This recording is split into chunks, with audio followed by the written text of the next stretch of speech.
Assalamu alaikum. Here's Iza. Hope so all of you are good and enjoying the best health. Here is the episode number 2 of Najwa.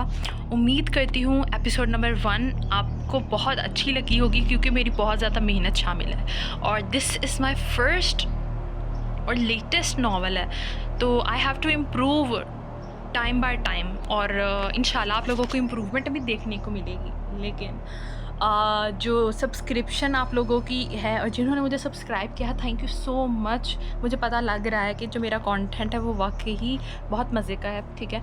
और आप लोगों के likes का बहुत ज़्यादा शुक्रिया, आपकी सब्सक्रिप्शन का बहुत ज़्यादा शुक्रिया और मुझे सपोर्ट करने का बहुत ज़्यादा थैंक यू सो मच, बहुत शुक्रिया।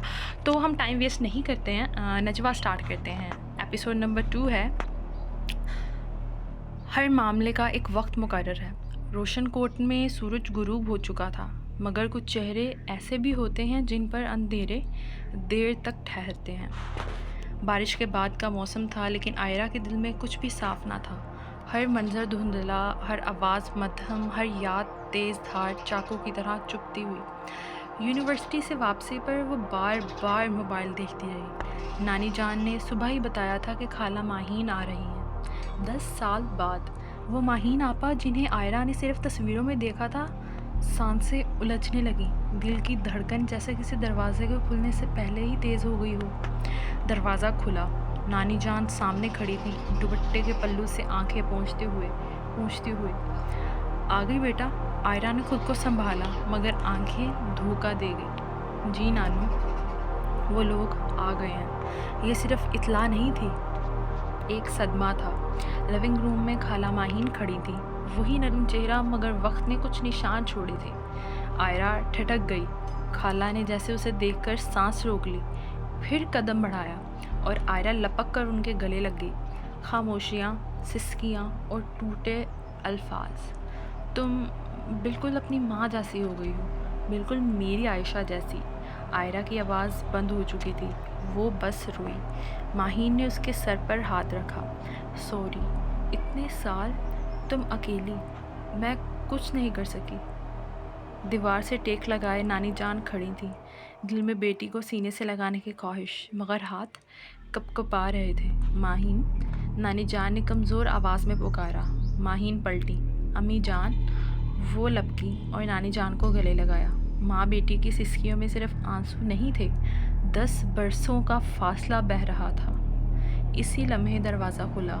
स्याह लिबास, पुरसकून चाल, किफ़ायत। आयरा ने उसे देखा। चेहरा वही बचपन वाला, मगर आंखें मुख्तलिफ, गहरी परछाइयों में छुपी हुई। अस्सलाम वालेकुम, आयरा ने बमुश्किल जवाब दिया। वालेकुम अस्सलाम। तुम्हें याद है बचपन में तुमने मेरे पाँव पर पानी फेंका था और फिर खुद रो दी थी? आयरा हंसती, हल्का सा सर हिलाया। तुम्हें अभी भी याद है? कफ़ायत की मुस्कुराहट में कुछ छुपा था।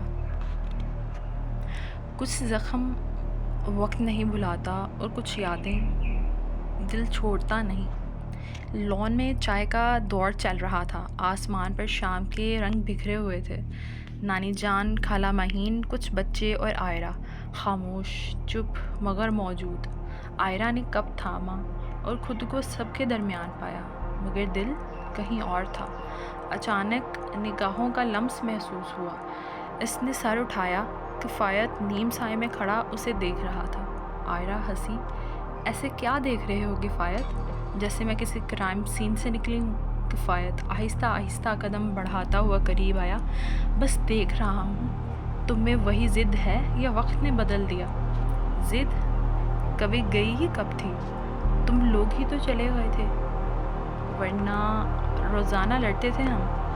किफ़ायत के होंठों पर वही बचपन वाली शरारती मुस्कुराहट आ गई। याद है तुम मेरे स्केच बुक में दिल बनाकर लिखती थी, ऐसा दिल हो जो किसी से डरे ना। आयरा के चेहरे पर लम्हे भर को चमक आई, फिर बुझ गई। बचपन के दिल और बातें अब शायद पुरानी चीज़ों में दफन कर दी जाती हैं। किफ़ायत हंसा। लेकिन कुछ दिल इतने अलग होते हैं कि बंदा चाहे भी तो भूल नहीं सकता। आयरा ने चाय का कप लबों से लगाया। कभी कभी भूल जाना आसान होता है, یاد رکھنا تکلیف دیتا ہے۔ کفایت تھوڑا سنجیدہ ہوا، پھر شوخی سے بولا، یعنی اب تم مجھے یاد نہیں کرنا چاہتی؟ آئرہ نے پہلی بار اسے پورے دھیان سے دیکھا، پھر نرمی سے مسکرا کر کہا، پتہ نہیں، شاید اگر دوبارہ تم نے میری اسکیچ بک میں دل بنایا تو۔ ہنسی کی ایک نرم سی لہر دونوں کے بیچ بہنے لگی، جیسے کسی پرانی شمع نے پھر سے جلنا سیکھ لیا ہو۔ نانے جان کی آواز آئی، آئرہ بیٹا تم تھک گئی ہوگی، چلو آرام کر لو۔ آئرہ نے نرمی سے سر ہلایا اور اٹھنے لگی۔ کفایت نے اسے جاتے ہوئے دیکھا، آنکھوں میں کچھ چھپا، کچھ ادھورا، جیسے کوئی جملہ زبان تک آ کر رک گیا ہو۔ آئرہ نے پلٹ کر نہیں دیکھا، مگر اس کے قدموں میں اب ایک نرمی تھی، جیسے کسی نے لمحے بھر کے لیے اسے تھام لیا ہو۔ کمرے میں خاموشی تھی۔ آئرہ نے کھڑکی کے پاس بیٹھ گئی۔ باہر سناٹا، اندر ہنگامہ۔ کیا واقعی عزت پیسے سے ہوتی ہے؟ چاہے وہ حلال ہو یا حرام؟ شاید لوگ پیسہ دیکھتے ہیں، کم یا زیادہ نہیں۔ وہ آنکھیں بند کرتی ہے اور خود سے مخاطب ہوتی ہے، پتہ ہے یہ کیا ہے؟ آپ صرف زندہ رہنے کے لیے ہر حد پار کر دیتے ہو، کسی رشتے کا خیال نہیں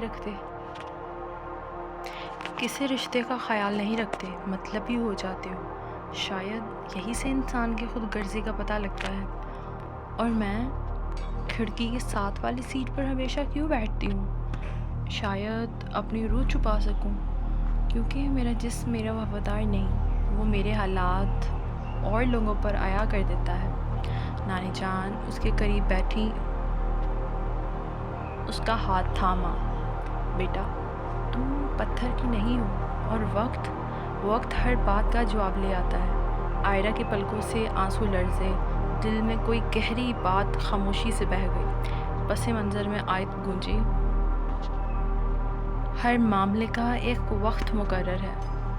آئرہ نے وضو کیا اور سجدے میں جا گئی۔ اللہ پاک، سجدے میں تو آپ زیادہ قریب ہوتے ہیں نا، تو آج میں پھر آپ کے پاس آئی ہوں۔ میں کیوں بھول جاتی ہوں آپ کو، کیوں نماز کی پابندی نہیں کر پاتی؟ مجھے تو نماز آتی ہے، نہ میں کافر ہوں نہ میں مردہ، تو پھر کیا ہے میرے اللہ؟ مجھے ویسا بنا دیجیے جیسا آپ چاہتے ہیں، جس سے آپ محبت کرتے ہیں۔ آنسو گرتے گئے اور اس کے ہونٹ خاموشی سے دعا مانگتے گئے۔ میری قسمت میں بھی ایسا کوئی سجدہ کر دے جو میرے سارے گناہوں کا مداوع کر دے، ساری دنیا سے چرا کر مجھے اپنا کر دے، میری مٹی کو خدایا سونا کر دے۔ میں تیرے چاہنے والا ہوں، مگر ہے حسرت، جن کو تو چاہتا ہے مجھ کو بھی ویسا کر دے۔ ایک نظر اپنے گناہگار پہ کر کے مولا، اپنے رحمت کا حقدار ہمیشہ کر دے۔ نماز کے بعد اس نے اپنے پورے خاندان کی مغفرت کے لیے دعا مانگی۔ دادی کی محبت، ماں کی گود، باپ کا سایہ، بھائی کا ساتھ، سب یاد آ گئے تھے اسے۔ آخری عید کے وہ کپڑے، دادی جان کا کہنا، آئرہ بیٹا بہت اچھا کھانا بنایا، سب کچھ آئرہ یاد نہیں کرنا چاہتی تھی، لیکن دل جب ٹوٹتا ہے تو ماضی خود بخود آ جاتا ہے۔ بے شک اللہ صبر کرنے والوں کے ساتھ ہے۔ وہ جانتی تھی اللہ کبھی دور نہیں ہوتا، ہم ہوتے ہیں۔ نیند اس پر غالب آ گئی، لیکن آنکھیں بند ہونے سے پہلے ہی آئرہ نے ایک آخری دعا کی، مجھے ویسا بنا دیجیے جیسا آپ کے قریب ہو، بس اتنا ہی کافی ہے۔ دس از ایپیسوڈ نمبر 2۔ اپنے ریاکشنز، اپنے لائکس اور اپنے کمنٹس سے مجھے ضرور بتائیے گا کہ آپ کو ایپیسوڈ نمبر 2 کیسی لگی، اور مجھے بتائیے گا کہ نجوہ کے کانٹینٹ کو زیادہ کیا جائے ایپیسوڈ نمبر 3 میں یا کم، ٹھیک ہے؟ اس حساب سے میں ٹائم لائن کے تھرو ویڈیو بناؤں گی۔ Like, share and subscribe to my channel.